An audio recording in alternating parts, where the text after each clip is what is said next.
ಗುರುಭ್ಯೋ ನಮಃ. ಪ್ರಾಣಾದೇರೀಶಿತಾರಂ ಪರಮಸುಖನಿಧಿಂ ಸರ್ವದೋಷವ್ಯಪೇತಂ ಸರ್ವಾಂತಸ್ಥಂ ಸುಪೂರ್ಣಂ ಪ್ರಕೃತಿಪತಿಮಜಂ ಸರ್ವಬಾಹ್ಯಂ ಸುನಿತ್ಯಂ ಸರ್ವಜ್ಞಂ ಸರ್ವಶಕ್ತಿಂ ಸುರಮುನಿಮನುಜಾತೈಃ ಸದಾ ಸೇವ್ಯಮಾನಂ ವಿಷ್ಣುಂ ವಂದೇ ಸದಾಹಂ ಸಕಲ ಜಗದನಾದ್ಯಂತ ಮಾನಂದದಂ ತಂ. ಗುರುಭ್ಯೋ ನಮಃ. ಏನಾಯ್ತು ಇವಾಗ? ಮುಂದಿನ ವಾಕ್ಯ.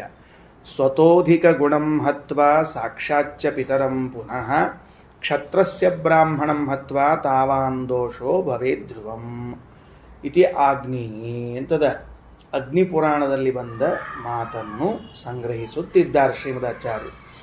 ಯಾಕಂದ್ರೆ ಉಪನಿಷತ್ತಿನಲ್ಲಿ ಏನು ಬಂದದ? ಕೊನೆ ವಾಕ್ಯ ಉಪನಿಷತ್ನಲ್ಲಿ ಬಂದದ್ದು ಯಥಾಶ್ರೇಯಾಂಸಂ ಹಿಂಸಿತ್ವ ಅಂತದ, ಶ್ರೇಷ್ಠನಾದವನನ್ನು ಕೊಂದರೆ ಅಂತ ಬಂದದ. ಅಂದರೆ ಏನಾಯಿತು? ಬ್ರಾಹ್ಮಣ ಶ್ರೇಷ್ಠನೋ ಕ್ಷತ್ರಿಯ ಶ್ರೇಷ್ಠನೋ ಅಂತನ್ನೋ ವಿಚಾರ ಬಂದು ಬ್ರಾಹ್ಮಣನೇ ಶ್ರೇಷ್ಠ, ಕ್ಷತ್ರಿಯನಲ್ಲ. ಒಂದು ಪ್ರಸಂಗದಲ್ಲಿ ಮಾತ್ರ ಕ್ಷತ್ರಿಯ ಶ್ರೇಷ್ಠನೆನಿಸ್ತಾನೆ. ಯಾವಾಗ? ರಾಜಸೂಯ ಯಾಗ ಮಾಡಿದಾಗ ಅವನು ಸಿಂಹಾಸನದಲ್ಲಿ ಏರಿದಾಗ ಇವನು ಬ್ರಾಹ್ಮಣ ಕೆಳಗೆ ಕೂತಿರಬೇಕು ಅಂತ ನಿಯಮದ. ಹಾಗಾದ್ರೆ ಸ್ವತಃ ಬ್ರಾಹ್ಮಣ ನೀಚನೇ ಆಗಿರಬಹುದಲ್ಲ ಅಂತಂತೀವಿ. ಅಂದರೆ ಸಿಂಹಾಸನದಿಂದ ಇಳಿದು ಬಂದ ಮೇಲೆ, ಯಾಗ ಮುಗಿದ ಮೇಲೆ ನಮಸ್ಕಾರವನ್ನು ಮಾಡ್ತಾನ. ಯಾಕ? ಅವ ಉಪದೇಶ, ಜ್ಞಾನೋ ತತ್ವೋಪದೇಶ ಮಾಡಿದ ಗುರು ಅವನು. ಮತ್ತಷ್ಟೇ ಅಲ್ಲ, ಯಾವುದೇ ಕ್ಷತ್ರಿಯನು ಬ್ರಾಹ್ಮಣನನ್ನು ಕೊಲ್ಲಬಾರ್ದು. ಕೊಂದರೆ ಏನಾಗ್ತದೆ ಅಂತಂದ್ರೆ ತನ್ನ ತಂದೆಯನ್ನೇ ಕೊಂದಂಥ ಪಾಪ ಬರ್ತದ ಅಂತ ಹೀಗೊಂದು ವ್ಯಾಖ್ಯಾನ ಮಾಡಿದ ಶ್ರೀಮದಾಚಾರ್ಯರು.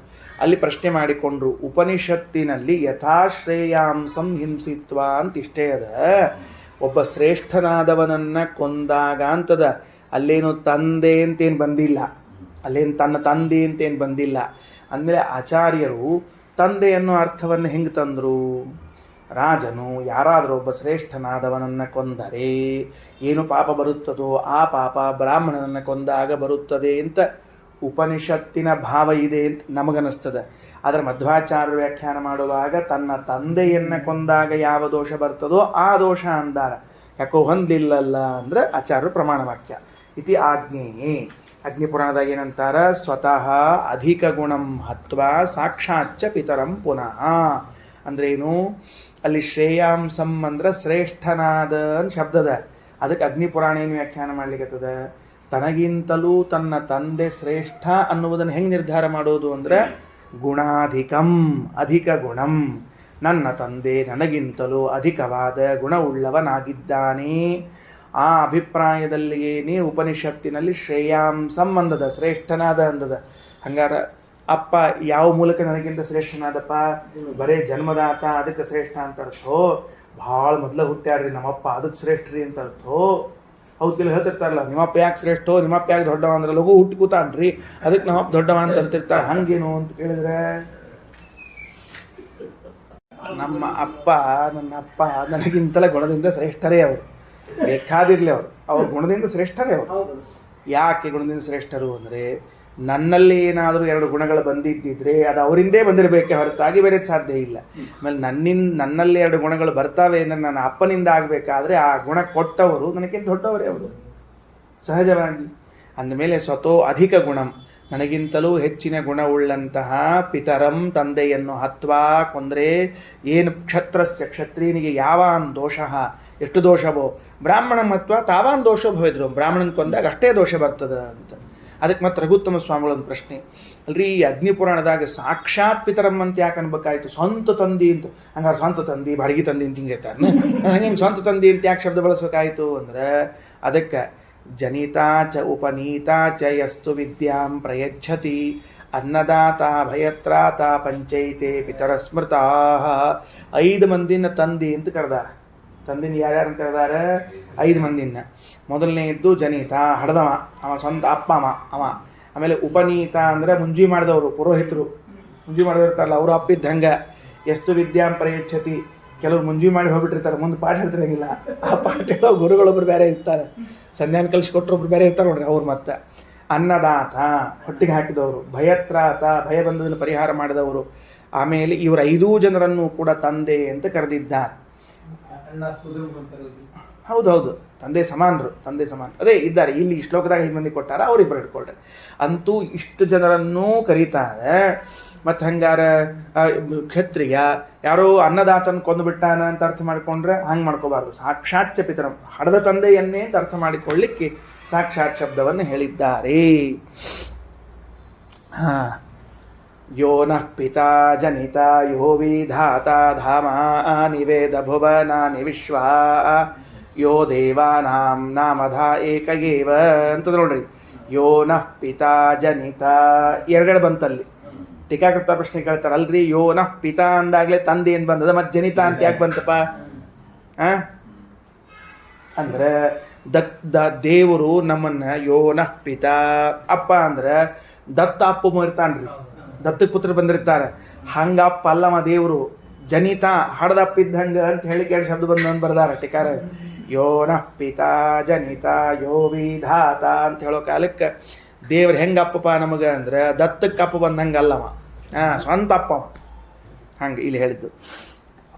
ದೋಷೋ ಭವೇತ್ ಧ್ರುವಂ, ಭಯತ್ರಾತ ಅಂದ್ರೆ ನಮಗೇನೋ ಭಯ ಬಂದಿರ್ತದೆ, ಆ ಭಯದಿಂದ ಪಾರು ಮಾಡಿದವನನ್ನು ಕೂಡ ತಂದೆ ಅಂತ ಕರೀತಾ ಇರ್ತಾರೆ.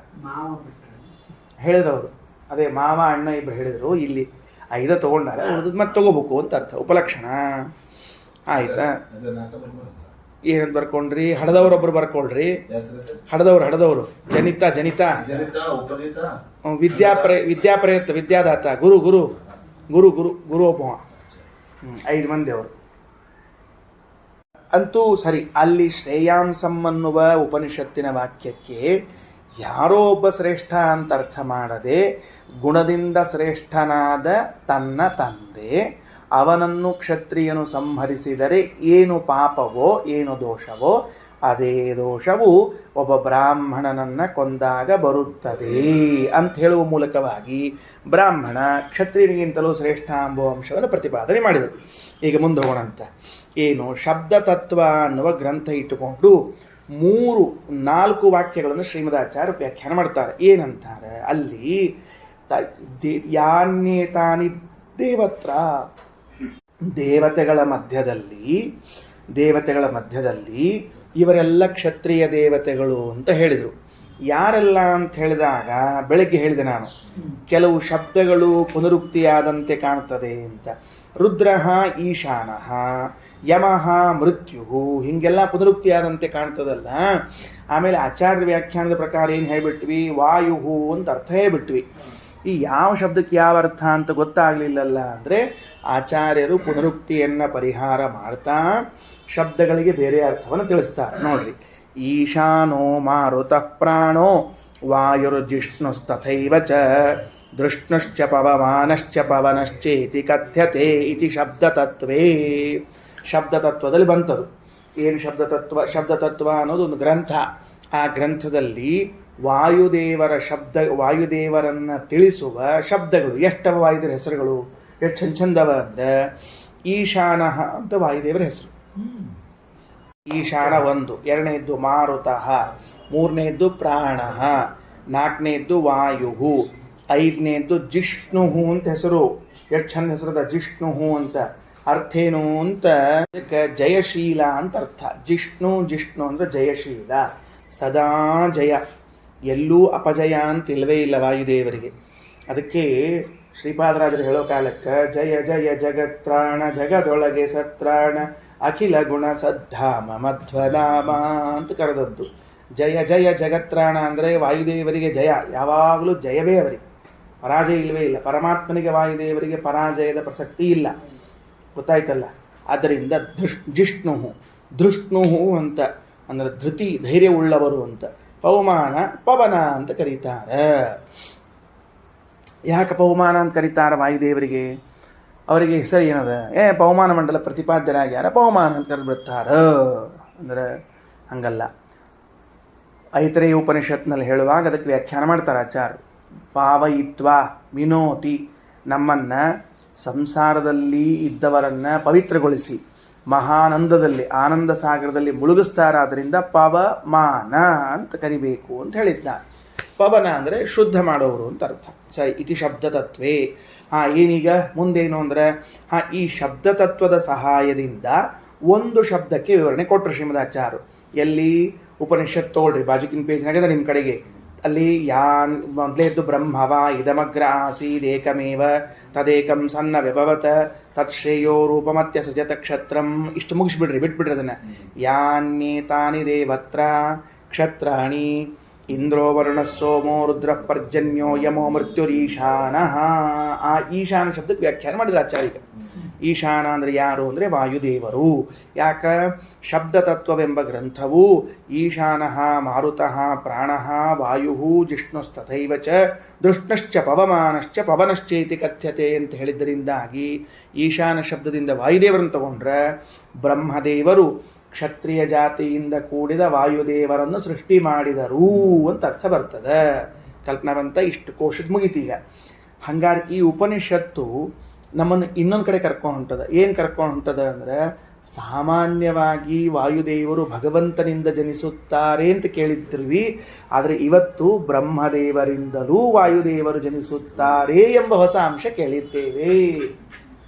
ಬರ್ಕೊಂಡಿಟ್ಕೊಳ್ರಿ. ವಾಯುದೇವರು ಪರಮಾತ್ಮನಿಂದ ಹೇಗೋ ಹಾಗೆ ಬ್ರಹ್ಮದೇವರಿಂದಲೂ ಜನಿಸುತ್ತಾರೆ.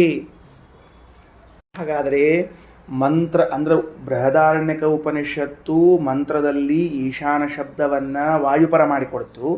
ಎರಡನೇದಾಗಿ ಅವರು ಕ್ಷತ್ರಿಯ ಜಾತಿಯಲ್ಲಿ ಇದ್ದವರು ಅಂತ ತಿಳಿಸಿಕೊಡ್ತು. ಮೂರನೇದಾಗಿ ಬ್ರಹ್ಮದೇವರಿಂದ ಹುಟ್ಟಿದವರು ಅಂತ ತಿಳಿಸ್ಕೊಡ್ತು. ಮೂರು ಅಂಶವನ್ನು ತಿಳಿಸ್ಕೊಡ್ತು ನಮಗೆ. 3D right. ಮುಂದೆ ಹೋಗೋಣ ಅಂತ. ಇನ್ನಾದ ಮೇಲೆ ಅಲ್ರಿ ಯಮಃ ಮೃತ್ಯುಹು ಅನ್ನುವ ಶಬ್ದಗಳೆರಡೂ ಕೂಡ ಪರ್ಯಾಯ. ಯಾಕೆ ಯಮದೇವರನ್ನೇ ಮೃತ್ಯುವನ್ನೇ ಯಮದೇವರು ಅಂತ ಕರಿತಿರ್ತೀವಿ ಅಂತಂದ್ರೆ, ಮೊದಲು ಇಲ್ಲೊಂದು ಸಣ್ಣ ಕ್ಲಾರಿಫಿಕೇಶನ್ ಕೊಡಬೇಕು. ಮೃತ್ಯು ಬ್ಯಾರೆ, ಯಮದೇವರು ಬ್ಯಾರೆ, ಇಬ್ರು ಒಂದಲ್ಲ. ಶ್ರೀಮದಾಚಾರ್ಯರು ಭಾಗವತ ತಾತ್ಪರ್ಯದ ಚತುರ್ಥ ಸ್ಕಂದದಲ್ಲಿ ಹೇಳುವಾಗ ಮೃತ್ಯುದೇವೋ ಯಮಭ್ರಾತ ವೇದ ಮಾತಾಮಹೋ ಪರಹ ಅಂತ ಈ ಅಂಗನ ಕಥೆಯನ್ನು ವೇನನ ಕಥೆಯನ್ನು ಹೇಳುವ ಕಾಲದಲ್ಲಿ ವೇನನ ಮಾತಾಮಹ ಒಬ್ಬವ ಮೃತ್ಯು ಅಂತಿದ್ದ, ಯಮದೇವರ ತಮ್ಮ ಒಬ್ಬ ಮೃತ್ಯು ಇದ್ದ ಅಂತ ಕೋಶ ಕೊಟ್ಟಾರ ಆಚಾರ್ಯರು ಭಾಗವತ ಚತುರ್ಥ ಸ್ಕಂದಲ್ಲಿ. ಇವತ್ತು ಪ್ರವಚನದಾಗ ಬಂದ್ರೆ ಬರ್ತದೆ, ಏನು ಪ್ರವಚನಕ್ಕೆ ಬಂದ್ರೆ ಬರ್ತದೆ ಅಂತ ಹಿಂಗರ್ಥ. ಪ್ರವಚನದಾಗ ಬಂದ್ರೆ ಬರ್ತದೆ ಅಂದ್ರೆ ನೀವು ಪ್ರವಚನಕ್ಕೆ ಬಂದರೆ ಅದು ಬರ್ತದೆ, ಇಲ್ಲ ಇದ್ರೆ ಇರ್ತದೆ ಅಂತ ಅರ್ಥ. ಅದಕ್ಕೆ ಮೃತ್ಯುದೇವ ಯಮಭ್ರಾತ ಇಷ್ಟು ನೆನಪಿಟ್ಕೊಂಡು ಸಾಕು. ಯಮದೇವರ ಬ್ರದರ್ರು ಭ್ರಾತ, ಅವೊಬ್ಬ ಪ್ರತ್ಯೇಕ ಮೃತ್ಯು ಅಂತಿದ್ದಾನೆ. ನಾವು ಸಾಮಾನ್ಯವಾಗಿ ಲೋಕದಲ್ಲಿ ಯಮದೇವರಿಗೇನೆ ಮೃತ್ಯು ಅಂತ ಕರಿತಿರ್ತೀವಿ. ಆದರೆ ಆಚಾರ ಪ್ರಕಾರ ಮೃತ್ಯುದೇವೋ ಯಮಭ್ರಾತ ವೇನ ಮಾತಾಮಹೋ ಪರಹ ಅಥವಾ ವೇನ ಮಾತಾಮಹೋ ಅಸುರಹ ಅಂತೂ ಪಾಠ ಅದ. ಇರಲಿ, ಅಂತೂ ಹಿಂಗಾಯ್ತಲ್ಲ. ಸರಿ, ಅದಕ್ಕೆ ಮತ್ತೆ ಮೃತ್ಯು ಅನ್ನೋ ಶಬ್ದಕ್ಕೆ ಯಮದೇವರು ಅನ್ನೋ ಅರ್ಥ ಬರಲಿ ಅಥವಾ ಯಮನ ತಮ್ಮ ಅಂತ ಅರ್ಥ ಬರಲಿ. ಈಗ ನಮಗೆ ಪುನರುಕ್ತಿ ಬರಬೇಕು ಅಂತಿದ್ರೆ ಯಮ ಅಂತ ಅರ್ಥ ಇಟ್ಕೋಣಂತ. ಕ್ಲಾರಿಫಿಕೇಶನ್ ಅಷ್ಟೇ ಹೇಳಿದ್ ನಾನು, ಯಮ ಅಂತ. ಅದಕ್ಕೆ ಶ್ರೀಮದಾಚಾರ್ಯ ಅಂತಾರ, ಶಬ್ದ ತತ್ವದಲ್ಲಿ ಹೇಳುವಾಗ ಏನಂತದ, ಮೃತ್ಯು ಸಂಕರ್ಷಣ ಶೇಷ ಶೇತಾನಂತಸ್ತಥೈವ ಚ ಬಲಿರ್ಮಹಾವಿಷಶ್ಚೇತಿ ಭೂಧರಶ್ಚೇತಿ ಕಥ್ಯತೆ ಇತಿ ಚ. ಏನು ಆಶ್ಚರ್ಯ ನೋಡ್ರಿ, ಶೇಷ ದೇವರಿಗೆ ಮೃತ್ಯು ಅಂತ ಹೆಸರದ ಅಂತ ಯಾರಿಗೆ ಗೊತ್ತು? ನಮಗೆ ಕೇಳೇ ಇಲ್ಲಲ್ಲ, ಅಪರೂಪದ ವಿಷಯ ಇದು. ಶೇಷದೇವರಿಗೆ ಏನು ಹೆಸರದ ಅಂತಂದ್ರೆ ಮೃತ್ಯು ಅಂತ ಹೆಸರದ ಅಂತ. ಭಾರಿ ಚಂದ. ಅದೇ ಮೃತ್ಯು ಅಂತ ಹೆಸರಿದೆ. ಕೋಶದಲ್ಲಿ ಶೇಷದೇವರಿಗೆ ಮೃತ್ಯು ಎಂದು ಹೆಸರು. ಮುಗಿದೋಯ್ತಷ್ಟು ಕೆಲಸ. ಯಾಕ ಏನು ವಿಚಾರ ಬೇರೆ. ಅಂತೂ ಸಂಕರ್ಷಣ ಶೇಷ ಶೇತ ಅಂತ ಹೆಸರದಂತ ನೋಡ್ರಿ. ಶೇತ ಅಂದ್ರೇನು? ಮಲ್ಕೊಂಡವನು ಅಂತ ಅರ್ಥ. ಸದಾ ಮಲ್ಕೊಂಡಿರ್ತಾನೆ, ಗಡದ್ದಾಗಿ ಮಲ್ಕೊಂಡಿರ್ತಾನೆ. ಒಬ್ಬ ಮ್ಯಾಲ್ ಮಲ್ಕೊಂಡ, ಒಬ್ಬ ತೆಳ ಮಲ್ಕೊಂಡ, ಇಬ್ರು ತೆಳಗ್ ಮ್ಯಾಲ್ ಮಲ್ಕೊಂಡವನು ಶೇತ, ಮ್ಯಾಲ್ ಮಲ್ಕೊಂಡು ಶೇತ. ಮುಗಿದವನು ಶೇಷ. ಕಿವಿ ತಕೊಂಡ್ಬಿಟ್ಟ ಕೇಳ್ಸಕ್ ಮೃತ್ಯು ಸಂಕರ್ಷಣ ಶೇಷ ಶೇತ ಅಂತ ಹೆಸರು. ಆಮೇಲೆ ಅನಂತಃ ಅಂತ ಹೆಸರದ. ಶೇಷದೇವರಿಗೆ ಅನಂತ ಅಂತ ಹೆಸರು. ನೋಡ್ರಿ ಬಲಿಹಿ ಅಂತ ಹೆಸರದ ಅಂತ ಏನು ಆಶ್ಚರ್ಯ ರೀ. ಎಲ್ಲಾದರೂ ಶೇಷದೇವರಿಗೆ ಬಲಿ ಅಂತ ಕರೀತಾರೆ ಅಂತ ಗೊತ್ತಿಲ್ಲ, ಈಗ ಅರ್ಥ ಆಗ್ತದೆ. ಬಲಿಚಕ್ರವರ್ತಿ ಹೆಸರು ಬಲಿ ಅಂತ ಇಟ್ಕೊಂಡದ್ದು ಶೇಷದೇವ್ರ ಹೆಸರು ಇಟ್ಕೊಂಡವ ಪುಣ್ಯಾತ್ಮ. ಅದು ಒಂದು ಹೊಸ ಅಂಶ ಬಂತಲ್ಲ ಈಗ. ಬಲಿಚಕ್ರವರ್ತಿ ಹೆಸರು ಏನು ಬಂತಪ್ಪ ಬರ್ಕೊಂಡ. ಮಹಾವಿಶ್ಚ ಭಾರಿ ವಿಷಾದ ಅಂತ ಅವ್ರ ಕಡೆಗೆ ಎಷ್ಟು ಬೇಕಷ್ಟು. ಭೂಧರಹ ಅಂತ ಹೆಸರು, ಭೂಮಿಯನ್ನು ಹೊತ್ತುಕೊಂಡವರು ಅಂತ. ಸರಿ, ಓಕೆ. ಹಾಗಾಗಿ ಇಲ್ಲೇನಾಯಿತು ಅಂದರೆ ಮತ್ತೊಂದು ಹೊಸ ಅಂಶ. ಚತುರ್ಮುಖ ಬ್ರಹ್ಮದೇವರು ಕ್ಷತ್ರಿಯ ಜಾತಿಯಿಂದ ಕೂಡಿದ ಶೇಷದೇವರನ್ನು ಸೃಷ್ಟಿ ಮಾಡಿದರು. ಅಂದರೆ ಶೇಷದೇವರು ಪರಮಾತ್ಮನಿಂದ ಒಂದು ಸರ್ತಿ ಹುಟ್ಟ್ಯಾರ, ಬ್ರಹ್ಮದೇವರಿಂದ ಒಂದು ಹುಟ್ಟ್ಯಾರ. ಆಮೇಲೆ ಕದ್ರು ಅನ್ನುವ ಹೆಣ್ಮಗಳಿದ್ದಾಳಲ್ಲ ಕಶ್ಯಪರ ಹೆಂಡತಿ, ಅಲ್ಲೊಂದು ಸರ್ತಿ ಹುಟ್ಟ್ಯಾರ. 3 ಸರ್ತಿ ಹುಟ್ಟ್ಯಾರ ಶೇಷದೇವರು. ಅಂದಮೇಲೆ ಪರಮಾತ್ಮನಿಂದ, ಬ್ರಹ್ಮದೇವರಿಂದ, ಕದ್ರುವಿನಿಂದ. ಕದ್ರು ಯಾರು? ಕಶ್ಯಪರ ಹೆಂಡತಿ. ಅದಿತಿ, ದಿತಿ, ಕದ್ರು ಇವರೆಲ್ಲ ಕಶ್ಯಪರ ಹೆಂಡಂದ್ರು. 13-14 ಜನ ಇದ್ದಾರಂಥವರೆಲ್ಲ. ಅಷ್ಟರ ಹೆಂಡರೊಳಗೂ ಮಕ್ಕಳಾಗ್ಯಾವ ಅವರಿಗೆ. ಮತ್ತೆ ಭಾರಿ ಸೃಷ್ಟಿಕರ್ತ ಕಶ್ಯಪರು ಅನ್ನೋರು.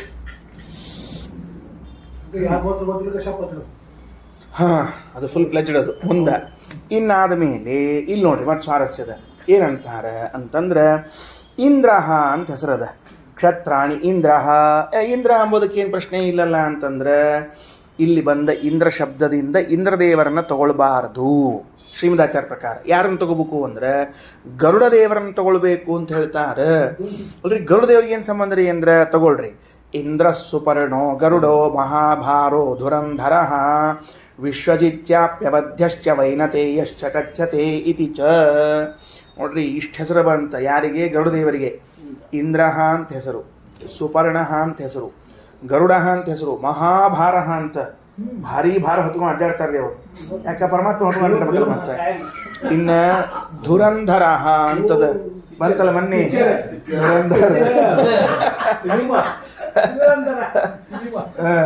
ಅದಕ್ಕೆ ಧುರಂಧರ ಅಂದ್ರೆ ಧುರಂ ಅಂದ್ರೆ ಭಾರ ಅಂತ ಅರ್ಥ. ಇನ್ನೊಂದು ಶಬ್ದ ಭಾರ ಹೊತ್ತವರು ಅಂತ ಇನ್ನೊಂದು ಶಬ್ದ ಅಷ್ಟೇ, ಬೇರೆ ಏನಿಲ್ಲ. ಗೊತ್ತಾಯ್ತಾ? ಭಾರ ಹೊತ್ತವರು ಅಂತ ಅರ್ಥ ಅದಕ್ಕೆ ಧುರಂಧರ್. ಇನ್ನು ವಿಶ್ವಜಿತ್ ಜಗತ್ತನ್ನು ಗೆದ್ದವರು. ಅವಧ್ಯ ಸಾಯುವರಲ್ಲ. ಅವರಿಗೆ ಅವಧ್ಯತ್ವವನ್ನು ಯಾಕೆ ಹೇಳ್ಯಾರ? ಇವು ಸಾಯಂಗೆ ಇಲ್ಲ ಗರುಡದೇವರು ಅಂದ್ರೆ ಯಾವುದೇ ಹಾವಿನ ವಿಷ ಅವರಿಗೆ ಏನೂ ಮಾಡೋದಿಲ್ಲ. ಅದಕ್ಕೆ ಅವ್ರನ್ನ ಅವಧ್ಯ ಅಂತ ಕರೆದಾರ. ಈ ಪ್ರಾಸಂಗಿಕವಾಗಿ ತಗೋಬೇಕು ನಾವು ಅದನ್ನ. ಹೆಂಗ ಮತ್ತು ಅವ್ರು ಅವಧ್ಯರು ಅಂದ್ಬಿಟ್ರೆ ಮತ್ತೇನ್ರಿ ಪರಮಾತ್ಮನಂಗೆ ಅವರು ಒಬ್ರು ಹೋಗ್ಕೊಂಡ್ಬಿಡ್ತಾರಂದ್ರೆ ಅಲ್ಲಪ್ಪ. ಹಾವುಗಳಿಗೂ ಗರುಡನಿಗೂ ಮೇಲಿಂದ ಮೇಲೆ ಜಗಳ ಇರ್ತದೆ. ಇದ್ದ ಹೊತ್ತಿನೊಳಗೆ ಹಾವುಗಳ ವಿಷ ಅವರಿಗೇನರ ಬಾಧೆ ಮಾಡಿಬಿಟ್ರೆ ಸತ್ತೋಗ್ಬಿಡ್ತಾರವ್ರು. ಅದಕ್ಕೆ ಅವಧ್ಯ, ಹಾವುಗಳಿಂದ ಏನೂ ಆಗೋದಿಲ್ಲ. ಇನ್ನು ವೈನತೇಯ ಅಂತ ಹೇಳ್ಯಾರ. ವಿನತಾದೇವಿಯ ಮಕ್ಕಳವರು ಗರುಡದೇವರ. ಇದು ಕಶ್ಯಪರ ಇನ್ನೊಬ್ಬಳ ಹೆಂಡತಿ ವಿನತಾದೇವಿ. ವಿನತಾದೇವಿಯ ಮಕ್ಕಳಾದ್ರಿಂದ ವೈನತೇಯ ಅಂತ ಹೇಳ್ಯಾರ. ಸರಿ ಅಲ್ರಿ. ಇದ್ರು ಇಂದ್ರದೇವರನ್ನ ಅವ್ರ ಪಾಡಿಗೆ ಅವ್ರು ಇರ್ತಿದ್ರು, ಅವ್ರನ್ನ ತೆಗೆದು ಮತ್ತೆ ಇಂದ್ರದೇವರನ್ನ ಎಲ್ಲಿ ಕಳಿಸಿದ್ರು? ಈಗ ನಿಮ್ಗೆ ಸಂತೋಷ ಆಯ್ತು. ಈಗ ಏನಾಯ್ತು ಅಂದ್ರೆ ಬ್ರಹ್ಮದೇವರಿಂದ ವಾಯುದೇವರು ಹುಟ್ಟಿದ್ರು ಕ್ಷತ್ರಿಯ ಜಾತಿಯಲ್ಲಿ, ಗರುಡದೇವರು, ಶೇಷದೇವರು, ರುದ್ರದೇವರು ಹುಟ್ಟಿದ್ರು. ತಾರತಮ್ಯ ಪ್ರಕಾರ ಬರೋಬ್ಬರಿ ಎಲ್ಲ ಬಂದ್ಬಿಟ್ರಿ ಈಗ, ಹೌದಿಲ್ಲೋ? ಆದರೆ ಬ್ರಹ್ಮದೇವರಿಂದ ವಾಯುದೇವರು ಕ್ಷತ್ರಿಯರು, ಗರುಡ ಶೇಷ ರುದ್ರದೇವರು ಕ್ಷತ್ರಿಯರು ಬಂದ್ಬಿಟ್ರು. ಈಗ ಬರ್ಬೇಕಾಗಿದ್ದು ಯಾರು ಬರ್ಬೇಕಾಗಿತ್ತು? ಆ್ಯಕ್ಚುಲಿ ಇಂದ್ರ ಬರ್ಬೇಕಾಗಿತ್ತು ಈಗ. ಮತ್ತು ಆ ಇಂದ್ರದೇವ್ರನ್ನ ಬಿಟ್ಬಿಟ್ರಲ್ಲ ಅಂದ್ರೆ ಎಲ್ಲಿ ಬಿಡ್ತೀವಿ? ಪರ್ಜನ್ಯ ಅನ್ನೋ ಶಬ್ದದಿಂದ ಇಂದ್ರ ಅಂತ ಅರ್ಥ ಮಾಡ್ತೀವಿ. ಹರೇ ಮತ್ತು ಪರ್ಜನ್ಯ ಅನ್ನೋ ಶಬ್ದದಿಂದ ಇಂದ್ರ ಅಂದ್ಬಿಟ್ರೆ ಮತ್ತು ಪರ್ಜನ್ಯ ದೇವತೆ ಎಲ್ಲಿ ಹೋಗ್ಬೇಕು ಅಂತಂದ್ರೆ ಅದಕ್ಕೆ ಆ ಪರ್ಜನ್ಯ ಎಂಬುವಂತಹ ದೇವತೆ ಬೇರೆ ಕಡೆಗೆ ಬರ್ತಾನೆ. ಗೊತ್ತಾಯ್ತಾ? ಪರ್ಜನ್ಯ ಎಂಬುವಂತಹ ದೇವತೆ ಎಲ್ಲಿ ಬರ್ತಾನೆ? ಮುಂದೆ ಬರ್ತಾನೆ. ಅದಕ್ಕೆ ಅವನ ಜಾಗದಲ್ಲಿ ಇಂದ್ರದೇವರನ್ನು ತಗೊಳ್ಬೇಕು. ತಗೊಳ್ರಿ. ಪರ್ಜನ್ಯೋ ಮಘವಾಂಶ್ಚೈವ ಪುರುಹೂತಃ ಪುರಂದರಃ ಪ್ರಾಚೀನ ಹರ್ಯಶ್ವ ಸೋಮಪೋ ಮೇಷಭುಕ್ ತಥಾ ಇತಿ ಚ. ಎಷ್ಟು ಹೆಸರು ರೀ ಅವರಿಗೆ? ಇಂದ್ರದೇವರಿಗೆ ಪರ್ಜನ್ಯ ಅಂತ ಹೆಸರು, ಮಘವಾನ್ ಅಂತ ಹೆಸರು, ಪುರುಹೂತ ಅಂತ ಹೆಸರು, ಪುರಂದರ, ಪ್ರಾಚೀನ ಬರ್ಹಿ, ಹರ್ಯಶ್ವ, ಸೋಮಪ, ಮೇಷಭುಕ್ ಅಂತ ಹೇಳ್ಕೊಂಡು ಹೆಸರು. ಇವೆಲ್ಲವೂ ಇಂದ್ರದೇವರ ಹೆಸರಾಗಿವೆ. ಅಂತೂ ಇಂದ್ರದೇವರು ಬಂದರು. ಆಚಾರ್ಯ ಅಂತಾರೆ ಇಂದ್ರದೇವರು ಬಂದಾಗ ಇಂದ್ರನ ಸಮಾನ ಕಕ್ಷೆಯಲ್ಲಿ ಬರುವಂಥವರನ್ನೂ ಸ್ವೀಕಾರ ಮಾಡ್ರಿ. ಯಾರು? ಕಾಮ. ಅವರು ಕ್ಷತ್ರ ದೇವತೆಗಳು. ಪರ್ಜನ್ಯ ಎಂಬ ನಿಜವಾದ ದೇವತೆ ಏನಿದ್ದಾರಲ್ಲ, ಪರ್ಜನ್ಯ ಮೂಢಾಭಿಮಾನಿ ದೇವತೆ, ಅವರು ವೈಶ್ಯ ಜಾತಿಯ ದೇವತೆ ಇದ್ದಾರೆ. ಇಲ್ಲಿ ಕ್ಷತ್ರಿಯ ಜಾತಿಯ ದೇವತೆಗಳನ್ನು ಹೇಳಿಗತ್ತಾರೆ. ಹೀಗಾಗಿ ಕ್ಷತ್ರಿಯ ಜಾತಿಯ ದೇವತೆಗಳಲ್ಲಿ ವೈಶ್ಯ ಜಾತಿಯ ದೇವತೆಯನ್ನು ತಗೊಳ್ಳಿಕ್ಕೆ ಬರಂಗಿಲ್ಲ. ಆಮೇಲೆ ಇಲ್ಲಿದ್ದ ಪರ್ಜನ್ಯ ಶಬ್ದವನ್ನು ಹೆಂಗೆ ಮಾಡ್ಬೇಕು ಮತ್ತ ಅಂತ ಕೇಳಿದ್ರೆ ಇಂದ್ರಪರ ಅಂತ ಮಾಡ್ರಿ ಅಂತ ಹಿಂಗೆ ವ್ಯವಸ್ಥೆ ಮಾಡಿದ್ದಾರೆ. ಅದೇ ಎಲ್ಲೋ ಬೆಳಗ್ಗೆ ಓದಿದ್ದೆ, ನೆನಪುಳಿದಿಲ್ಲ ಅಷ್ಟೇ. ಅರ್ಥ ಆಯ್ತಾ ಈಗೇನಂತ ಹೇಳಿ? ಇಲ್ಲಿ ಮೂಲತಃ ಉಪನಿಷತ್ತಿನಲ್ಲಿ ಬಂದ್ರೆ ಪರ್ಜನ್ಯ ಎಂಬೋ ಶಬ್ದಕ್ಕೆ ಅದೇ ಪರ್ಜನ್ಯ ದೇವತೆ ಅಂತ ತಗೊಂಡ್ರೆ ಹೊಂದಂಗಿಲ್ಲ. ಕಾರಣ ಮುಂದೆ ಎಲ್ಲೋ ವೈಶ್ಯ ಜಾತಿಯ ದೇವತೆಯಲ್ಲಿ ಹೇಳೋರಿದ್ದಾರೆ ಅವರು, ಇಲ್ಲ ಬೇರೆ ಕಡೆಗೆ ಬೇರೆ ಜಾತಿಯಲ್ಲಿ ಹೇಳ್ತಾ ಇದ್ರಿಂದ ಇಲ್ಲಿ ಅವ್ನು ತಗೊಳಂಗಿಲ್ಲ. ಮತ್ತು ಆ ಶಬ್ದ ವ್ಯರ್ಥ ಆಗ್ತದಲ್ಲ ಅಂದ್ರೆ ಇಂದ್ರ ಅಂತ ಅರ್ಥ ಮಾಡ್ರಿ ಅಂದ್ರೆ ನಿಮ್ಮ ಮನಸ್ಸಿಗೆ ಬಂದ್ಕೊಳ್ಳೋ ಅರ್ಥ ಮಾಡ್ತಾರೆ ಅಂದ್ರೆ ಕೋಶ ಹೇಳ್ತೀವಿ. ಪರ್ಜನ್ಯೋ ಮಘವಂಶ್ಚೈವ ಪುರುಹೂತ ಪುರಂದರ ಪ್ರಾಚೀನ ಹರ್ಯಶ್ವ ಸೋಮಪೋ ಮೇಷ ಭುಕ್ತಥಾ. ಗೊತ್ತಾಯ್ತಾ? ಪರ್ಜನ್ಯ ಅಂದ್ರೆ ಮೋಡಕ್ಕೆ ಅಭಿಮಾನಿಯಾದ ರೂಪ ಇಂದ್ರದೇವರದ್ದು. ಮಘವಾನ್ ಅಂದ್ರೆ ಮಳೆ ಸುರಿಸುವನು, ಅಥವಾ ಮಹವಾನ್ ಅಂದ್ರೆ ಪೂಜೆ ಉಳ್ಳವನು ಅಂತ. ಪುರುಹೂತ ಅಂದರೆ ಎಲ್ಲ ಯಜ್ಞಗಳಲ್ಲೂ ಕರೆಯಲ್ಪಡುವನು ಅಂತ ಅರ್ಥ. ಪುರಂದರ ಅಂದರೆ ಶಂಬರಾಸುರನ ಊರನ್ನು ದರಹ ನಾಶ ಮಾಡಿ ಹಾಕಿದವನು. ಪ್ರಾಚೀನ ಬರಿಹಿಗೆ ಅಂದರೆ ಪೂರ್ವ ದಿಕ್ಕಿಗೆ ದರ್ಭೆಗಳನ್ನು ಹಾಸಿ ಹಾಸಿ ಹಾಸಿ ಹಾಸಿ 100 ಅಶ್ವಮೇಧೆಯಾಗವನ್ನು ಮಾಡಿದವನು. ಹರ್ಯಶ್ವ ಅಂದರೆ ಕುದುರೆಗಳು, ಅವನ ಬಣ್ಣದ ಕುದುರೆಗಳು. ಸೋಮಪಃ ಅಂದರೆ ಯಜ್ಞದಲ್ಲಿ ಸೋಮಪಾನ ಮಾಡುವಂಥವನು. ಮೇಷಭುಕ್ ಅಂತಂದ್ರೆ ಆಡಿನ ವೃಷಣವನ್ನು ಹಚ್ಚಿಕೊಂಡವನು ಅಂತ ಅರ್ಥ. ಗೌತಮರ ಶಾಪದಿಂದ ವೃಷಣ ಹೋಗಿತ್ತವರದ್ದು, ಆ ಮೇಷವನ್ನು ಹಚ್ಚಿಕೊಂಡ್ರು, ಮೇಷದ ವೃಷಣ ಹಚ್ಚಿಕೊಂಡ್ರು ಅಂತ ಹಿಂಗೆ ಬರ್ತದೆ. ಅಂತೂ ಇಷ್ಟ ಅಭಿಪ್ರಾಯದ ವಾಕ್ಯದ ಓದ್ ಮುಗಿಸೋಣ ಅಂತ. ಯಶೋ ನಿಧಿರ್ ಬ್ರಾಹ್ಮಣ ತು ತದ್ದಾತುಂ ಕ್ಷತ್ರಿಯೇ ಸ್ವಯಂ ಅದೋ ಬ್ರಾಹ್ಮಣ ಆಸೀನೋ ರಾಜಸೂಯೈ ಸೇವತೆ. ಇದೇನದ ಅಂದ್ರೆ ಉಪನಿಷತ್ನಲ್ಲಿ ಕ್ಷತ್ರ ಏವ ತದ್ಯಶೋ ದಧಾತಿ, ಕ್ಷತ್ರಿಯನಿಗೆ ಕೀರ್ತಿ ಉಂಟಾಗಲಿ ಅಂತ ಬ್ರಾಹ್ಮಣನ ಸಂಕಲ್ಪ ಅಂತದ ಮಂತ್ರದಲ್ಲಿ ಅದಕ್ಕೆ ವಿವರಣೆ ಕೊಟ್ರಿ. ಈಗ ಏನಂತ? ಯಶೋ ನಿಧಿ, ಸ್ವಯಂ ಬ್ರಾಹ್ಮಣರೆಲ್ಲರೂ ಕೂಡ ಯಶಸ್ವಿಗಳಾಗಿದ್ದಾರೆ, ಕೀರ್ತಿವಂತರಾಗಿದ್ದಾರೆ. ನೋಡ್ರಿ, ಆ ಪ್ರತ್ಯಯ ಎಂಬ ಗ್ರಂಥದಲ್ಲಿ ಶ್ರೀಮದಾಚಾರ್ಯ ಎಂಥ ಮಾತು ಆರಿಸಿದ್ದಾರೆ ಅಂದರೆ, ಬ್ರಾಹ್ಮಣಸ್ತು ಯಶೋ ನಿಧಿ, ಅವ ಯಶಸ್ಸುಗಳನ್ನು ತುಂಬಿಕೊಂಡಿದ್ದ. ಬ್ರಾಹ್ಮಣ ಅಂದ್ರನ ಅವ ಕೀರ್ತಿವಂತ ಅಂತ ಹೆಸರು, ಅವನು ಈಗ ಅಪಕೀರ್ತಿವಂತ ಅಂತ ಹೆಸರು ಅಷ್ಟೇ. ಕೀರ್ತಿನೋ ಅಪಕೀರ್ತಿ ಒಟ್ಟಂತರೂ ಅದ ನಂಬಲ್ಲಿ ಸಾಕು. ತದ್ದಾತುಂ ಅದನ್ನು ಕ್ಷತ್ರಿಯನಿಗೆ ಕೊಡಬೇಕು ಅಂತ ಇಟ್ಕೊಂಡು, ಅಂದರೆ ತಾನು ಕೀರ್ತಿವಂತನಾಗಿದ್ದಾನೆ, ಕ್ಷತ್ರಿಯನಿಗೂ ಕೀರ್ತಿ ಬರಲಿ ಅನ್ನೋ ಉದ್ದೇಶದಿಂದ ಸ್ವಯಂ ತಾನು ಅಧಃ ಬ್ರಾಹ್ಮಣ ಆಸೀನಃ, ಕೆಳಗೆ ಕೊಡ್ತಾನೆ. ಅಧಃ ಅಂದರೆ ಕೆಳಗಡೆಗೆ ಅಂತ ಅರ್ಥ. ರಾಜಸೂಯೇ ಸೇವತೆ, ರಾಜಸೂಯದಲ್ಲಿ ಸೇವಾ ಮಾಡ್ತಾನೆ ಇದು ಪ್ರತ್ಯಯ. ಇನ್ನು ಅಲ್ಲಿ ಯವು ಏನಂ ಹಿನಸ್ತಿ ಸ್ವಾಂಸಯೋನಿ ಮೃಚ್ಛತಿ ಅಂತ ಒಂದು ಮಂತ್ರ ಬಂದದ. ರುಚ್ಛತಿ ಅಂದರೆ ಹೊಂದುತ್ತಾನೆ ಅಂತ ಬೇರೆಯವರು ವ್ಯಾಖ್ಯಾನ ಮಾಡ್ರೆ, ಅಲ್ಲ. ರುಚ್ಛತಿ ವಿನಾಶಯತಿ, ತನ್ನ ತಂದೆಯನ್ನೇ ಕೊಂದಂತೆ ಎಂದಾಗ ರೀಂಗ್ ಕ್ಷಯತಿ ಧಾತೋಹೋ, ರೀಂಗ್ ಕ್ಷಯ ಎನ್ನುವ ಧಾತುವಿನಿಂದ ರುಚ್ಛತಿ ಅಂತ ರೂಪ ಹುಡುತ್ತದೆ. ಕ್ಷಯಗೊಳಿಸುವುದು, ನಾಶಗೊಳಿಸುವುದು ಅನ್ನುವ ಅರ್ಥ ಬರ್ತದೆ. ಇಷ್ಟು ತಿಳಿಸಿಕೊಟ್ಟಿದ್ದಾರೆ. ಇನ್ನು ಮತ್ತ 524ನೇ ಪುಟದಲ್ಲಿ ಸ ನೈವ ವ್ಯಭವತ ಸ ವಿಷಮಸೃಜತ ಯಾನ್ನೇತಾನಿ ದೇವಜಾತಾನಿ ಗಣಶಃ ಆಖ್ಯಾಯಂತೆ ವಸವೋ ರುದ್ರ ಆದಿತ್ಯ ವಿಶ್ವೇ ದೇವ ಮರುತ ಇತಿ. ಅಷ್ಟಕ್ಕೆ ಸಾಲಿಲ್ಲಂತ, ಕ್ಷತ್ರಿಯ ಜಾತಿಯನ್ನು ಸೃಷ್ಟಿ ಮಾಡಿದಕ್ಕೆ ಸಾಲಿಲ್ಲಂತ. ಮತ್ತೇನು ಮಾಡಿದ್ರು ಬ್ರಹ್ಮದೇವರು? ಯಾನ್ನೇತಾನಿ ದೇವಜಾತಾನಿ ಆಖ್ಯಾಯಂತೆ, ಈ ದೇವತೆಗಳ ಸಮೂಹದಲ್ಲಿ ಹೇಳ್ತಾರೆ. ಗಣಶಃ ಆಖ್ಯಾಯಂತೆ, ಗುಂಪಾಗಿ ಏನ್ರಿ, ಅದು ಒಂದೊಂದು ಸಾಲಿಲ್ಲ ಅಂತ ತಿಳ್ಕೊಂಡು ಹೇಳಿ ಗುಂಪು ಗುಂಪಾಗಿ ಹೇಳುವಂಥವ್ರು ಯಾರ್ಯಾರನ್ನ? ವಸವಃ ಅಷ್ಟವಸುಗಳು, ಏಕಾದಶ ರುದ್ರರು, ದ್ವಾದಶ ಆದಿತ್ಯರು, ವಿಶ್ವೇ ದೇವಾಹ 49 ಮಂದಿ ಮರುದೇವತೆಗಳು, ಇವರನ್ನೆಲ್ಲರನ್ನು ಸೃಷ್ಟಿ ಮಾಡ್ತಾ ಇದ್ದಾರೆ. ಇವರೆಲ್ಲರೂ ವೈಶ್ಯ ಜಾತಿಯ ದೇವತೆಗಳು. ಖಲಾಸ್, ಒಂದ ಹೊಡ್ತ ಧನ್ ಅಂದ್ಬಿಡ್ತು ಅಷ್ಟ್ರದ್ದು. ಯಾರ್ಯಾರು ಅಂತ ನೋಡ್ಕೊಳ್ರಿ. ಅಂದ್ರೆ ಈಗ ಅಗ್ನಿ ಒಬ್ಬನ್ ಬಿಡಬೇಕು. ಯಾಕೆ ಅಗ್ನಿ ಒಬ್ಬನ್ ಬಿಡಬೇಕು ಅಂದ್ರೆ, ಅಗ್ನಿ ಬ್ರಾಹ್ಮಣ ಜಾತಿಯವ, ಅವ್ನು ಹೊರಗೆ ಹಾಕಿಬಿಡ್ರಿ. ಅಷ್ಟವಸುಗಳಲ್ಲಿ ಅಗ್ನಿನ ಹೊರಗೆ ಹಾಕಿದ್ರೆ ಇನ್ನು 7 ಮಂದಿ ವಸುಗಳು ಬರ್ತಾರೆ. ಆ 7 ಮಂದಿ ವಸುಗಳು ಕೂಡ ವೈಶ್ಯ ಜಾತಿಯ ದೇವತೆಗಳು. Okay, done. ಮುಂದೆ ಆಮೇಲೆ ಏಕಾದಶ ರುದ್ರರಲ್ಲಿ ಒಬ್ಬರು ಮೊದಲನೇದವರು ರುದ್ರದೇವರು ಪಾರ್ವತಿಪತಿ ಇದ್ದಾರೋ ಕ್ಷತ್ರಿಯರಾಗಿಬಿಟ್ಟಾರೀಗ. ಇನ್ನು 10 ಮಂದಿ ವೈಶ್ಯ ಜಾತಿಯ ದೇವತೆಗಳು. ಇನ್ನು ಮುಂದೆ ಆದಿತ್ಯರಲ್ಲಿ ಯಾರ್ಯಾರು ಬರ್ತಾರಂದ್ರೆ, ಸೂರ್ಯ, ಇಂದ್ರ, ವರುಣ, ಈ 3 ಮಂದಿನ ಬಿಡಬೇಕು. ಯಾಕಂದ್ರೆ ಹಿಂದೆ ಬಂದ್ಬಿಟ್ರೆ ಈಗಾಗಲೇ ಸೂರ್ಯ, ಇಂದ್ರ, ವರುಣ ಬಂದ್ಬಿಟ್ರೆ. ಅವ್ರನ್ನ ಬಿಟ್ರೆ 12 ಪರಮಾತ್ಮನಂತರೂ ಸರಿ ದ್ವಾದಶ ಆದಿತ್ಯರೊಳಗೆ ಪರಮಾತ್ಮನ ಬಿಟ್ಬಿಟ್ರೆ 4 ಮಂದಿ ಹೋದ್ರು. ಇನ್ನು 8 ಮಂದಿ ವೈಶ್ಯ ಜಾತಿಯವರು. ಇವ್ರು ಯಾರ್ಯಾರು ಅಂತ ನಾಳೆ ಬರೆಸ್ತೀನಿ ಹೆಸರು ಹೇಳಿ, ಆಯ್ತಾ? ಮುಂದೆ ಇನ್ನು 10 ಮಂದಿ ವಿಶ್ವೇ ದೇವತೆಗಳು, 49 ಮಂದಿ ಮರುದೇವತೆಗಳು. ಇವರು ಎಲ್ಲರೂ ಕೂಡ ವೈಶ್ಯ ಜಾತಿಯ ದೇವತೆಗಳು ಅಂತ ತಿಳ್ಕೊಳ್ರಿ. ಸಣ್ಣ ಇನ್ಫಾರ್ಮೇಷನ್ನು. ಎಷ್ಟು ಚಂದ ಸಣ್ಣದ ಇನ್ಫಾರ್ಮೇಷನ್ನು. ಏನು ಹೇಳಿದ್ವಿಪ್ಪ ನಾವು?